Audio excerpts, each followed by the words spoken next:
The anniversary gift. It was our 5th wedding anniversary. Daniel had been distant for months. Late nights at work, new cologne, the quiet hum of a phone that always seemed to vibrate face down. I told myself not to overthink. He'd been stressed. We were both tired. So when he suggested a weekend getaway, I took it as a good sign. Maybe he wanted to fix things. Maybe we still had a chance. The cabin was beautiful. All wood and glass, surrounded by trees. I spent the first evening cooking his favorite dinner while he took a long call outside. When he came back in, he kissed my forehead but not my lips.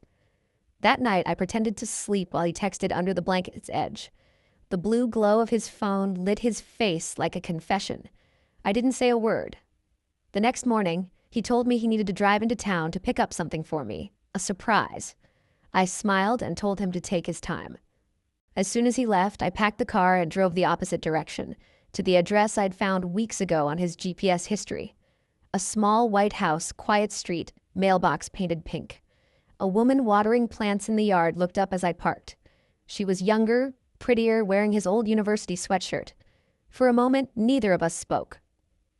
Then she frowned and said she was expecting Daniel soon. I told her I was, too.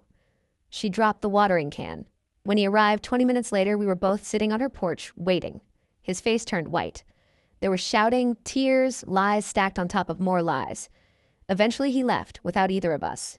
2 weeks passed, silence, then a message from him. He wanted to talk, to apologize, to meet at a cafe halfway between us. I went. He looked thinner, older. He slid a small velvet box across the table.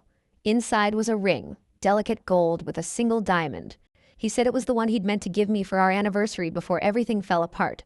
I smiled, told him it was beautiful. Then I told him I'd already given mine away, to her. She deserved something real to remember him by. He looked confused until I stood to leave. That was when I told him. She and I had met again. She was done being the secret, and now she knew what he really was. The police had taken his laptop the day before. He called after me, panicked, asking what I'd done. I turned back once and said softly that I'd given both of us the same anniversary gift, freedom.